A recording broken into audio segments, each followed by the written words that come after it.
Terima kasih majelis. Saudara saksi, kenapa saudara saksi memilih Richard Eliezer sebagai salah satu ajudan saksi? Saya diberikan saudara Richard dari Komandan Detasemen di Korbrimob, dua waktu itu, Sadam dan Richard. Sadam dan Richard. Pernahkah Richard Eliezer menolak atau membangkang perintah saudara saksi? Tidak pernah. Tidak pernah.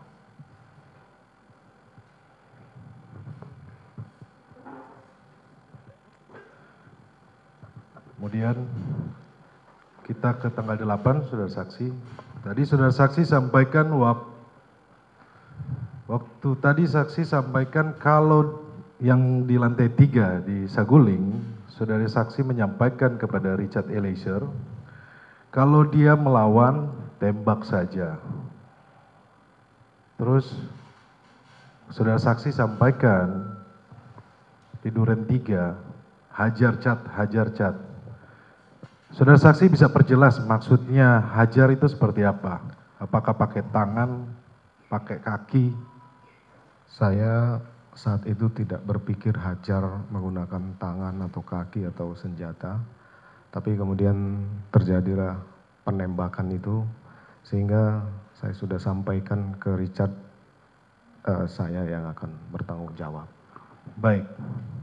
Saudara saksi sampaikan bahwa harus ada yang bertanggung jawab. Kenapa waktu itu tidak saudara saksi laporkan kepada polisi? Saya sudah sampaikan di awal bahwa saya mencoba dengan kepercayaan diri untuk, mohon maaf, melindungi Richard dengan cara yang tidak benar. Dan ya itu memang kesalahan saya. Nanti akan saya pertanggungjawabkan pada saat pemeriksaan terdakwa.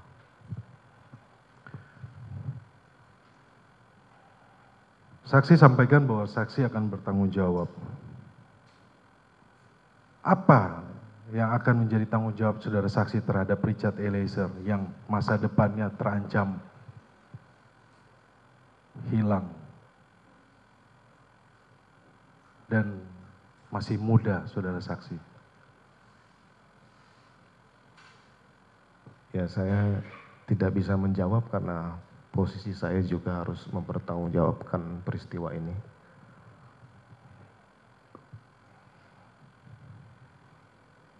Apa karena Richard Eliezer membuat pengakuan atau tidak ikut skenario saudara saksi lagi? Jadi ulangi pertanyaannya. Apa karena Richard Eliezer membuat pengakuan dan tidak ikut skenario saudara saksi lagi? Saya tidak mengetahui adanya pengakuan seperti itu. Saya mengetahui bahwa Eliezer merubah keterangan itu kalau tidak salah di tanggal 5, saya diinformasikan oleh salah satu pejabat utama di Mabes Polri bahwa Richard merubah keterangan di malam hari. Itu yang saya tahu. Kemudian saya dibawa ke Mabes Polri untuk dilakukan pemeriksaan oleh tim sus. Baik, saudara saksi. Selanjutnya, saudara saksi, kenapa pengawal istri dari saudara saksi tidak dari Polwan?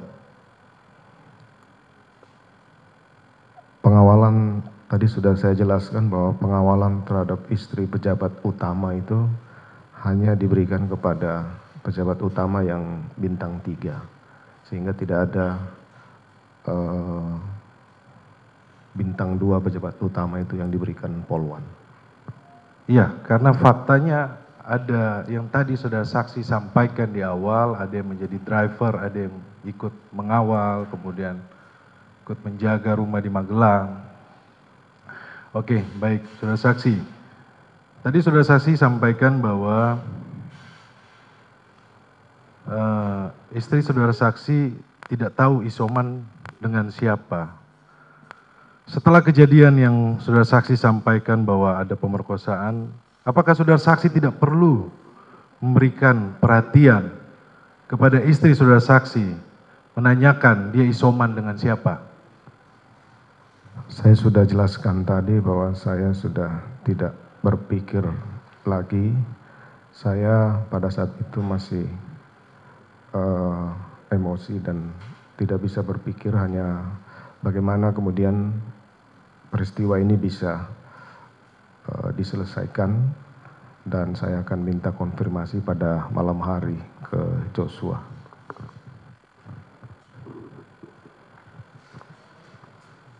Iya, saudara saksi, di dalam BAP saudara saksi tanggal 8 Agustus, saudara saksi menjelaskan bahwa Yosua memiliki tubuh lebih besar dibanding dengan ADC yang lain dan memegang senjata api yang saat itu mendampingi istri saya di Magelang. Istri saya sampaikan akan menjelaskan terkait peristiwa di Magelang setelah tiba di Jakarta. Di sini saudara saksi menyampaikan memegang senjata api. Pertanyaannya, kenapa senjata api tersebut saudara saksi tidak terpikirkan untuk diamankan? Sejujurnya saya juga tidak berpikir akan sefatal itu malam itu. Tidak berpikir sefatal. Baik majelis, berikutnya rekan saya.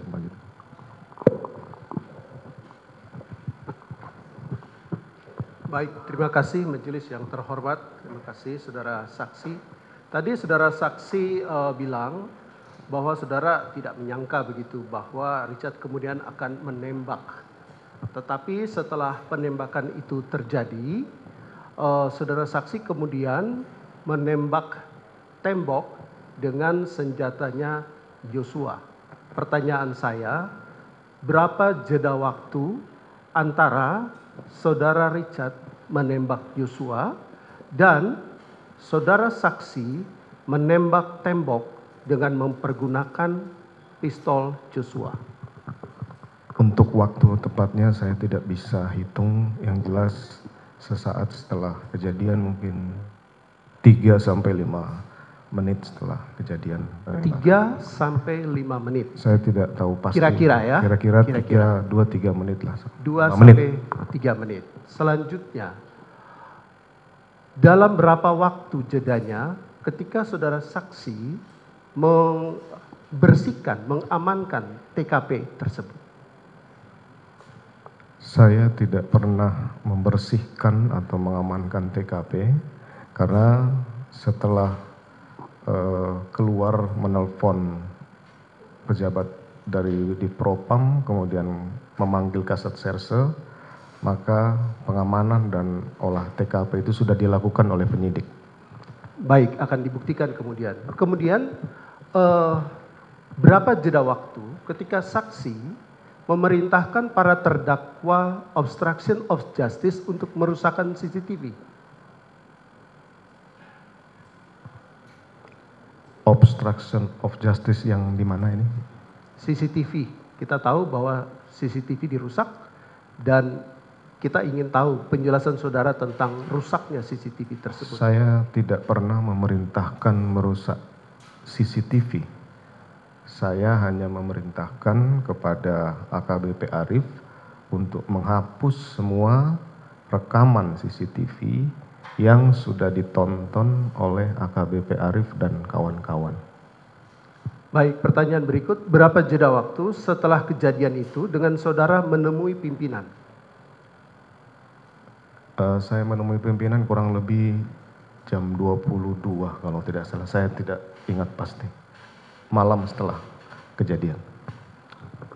Tapi yang saudara tidak sangkal adalah saudara menembak tembok, begitu ya, 2-3 menit setelah Richard menembak Joshua, begitu ya? Kalau ternyata menurut saudara saksi, penembakan yang dilakukan oleh saudara Richard tersebut adalah keputusan sendiri Saudara kan tidak seharusnya membuat skenario tembak-menembak dengan cara menembak dinding. Saudara ketika itu adalah Kadif Propam. Sudah barang tentu ketika saudara melakukan hal tersebut, maka indikasi bahwa saudara yang merekayasa, merencanakan ini menjadi terlihat. Bagaimana? Mohon penjelasan fakta yang sebenarnya. Saya sudah sampaikan bahwa cerita yang saya buat pasca kejadian itu, saya terpikir bagaimana menyelamatkan ajudan saya. Itu saja, karena saya itu yang kemudian saya sesali bahwa kenapa saya harus melakukan itu, karena pada akhirnya kemudian terungkap. Itu mungkin yang perlu saya sampaikan. Tampaknya saudara saksi di pengadilan ini sangat berargumentasi seolah-olah mau melindungi klien kami, tetapi ketika klien kami mengatakan bahwa saudara juga ikut menembak, saudara menolak pernyataan saksi kami, fakta yang disampaikan oleh klien kami. Saya tidak melihat kejujuran yang sesungguhnya dari saudara saksi. Berikut, logikanya jika itu keputusan pribadi dari Richard untuk menembak Yosua, seharusnya Anda sebagai seorang polisi ya, Kadif Propam, Anda yang harus menangkap saudara Richard, memproses hukum saudara Richard. Bagaimana menurut penjelasan Anda? Saya sudah sampaikan bahwa saya akan bertanggung jawab terhadap apa yang saya lakukan. Terhadap yang tidak saya lakukan, saya tidak akan bertanggung jawab. Kalau soal saudara bertanggung jawab, hukumlah yang akan menentukan. Ya. Sebagai polisi berpangkat jenderal ya, seharusnya menurut hemat kami, logika saudara itu lebih kuat daripada feeling saudara, sehingga Anda tidak impulsif dalam merespon laporan istri saudara. Dan oke, saya mencoba untuk merangkai pertanyaan sesuai dengan penjelasan Anda bahwa Anda tidak suruh klien kami yang menembak. Jika begitu, bukankah polisi sekali lagi itu adalah pihak yang berkewajiban untuk menangkap pelaku kejahatan? Dalam hal ini Richard. Saya kan sudah sampaikan bahwa saya sudah menerima resiko dipecat dari apa yang saya lakukan. Kan sudah selesai itu. Sekarang kita sisa bagaimana kemudian saya berikan kesaksian kepada adik-adik saya yang ada ini. Saya sudah menerima semua akibat dari yang penasihat hukum sampaikan bahwa saya tidak pakai logika apa segala macam. Itu saya sudah siap hadapi dan saya sudah dipecat dan kemudian sudah menjalani proses hukum ini. Masih ada pertanyaan lagi? Baik, kalau Anda memang merasa bahwa istri Anda dilecehkan, sebagai seorang jenderal polisi, apakah solusinya itu menghajar pelakunya? Itu kan main hakim sendiri. Saya tidak akan berpendapat terhadap pertanyaan ini. Masih ada lagi? Oke, baik. Di Saguling, ketika itu, apa yang saudara katakan kepada klien kami, Richard Eliezer? Tadi sudah ditanyakan. Jangan ditanyakan lagi, yang sudah itu jangan diulang. CCTV yang di lantai 2, lantai 3 Saguling sekarang di mana? Saya tidak tahu karena setelah patsus saya itu kemudian dilakukan penyitaan oleh penyidik. Sepengetahuan saksi, saudara Yosua itu mati karena perbuatan siapa?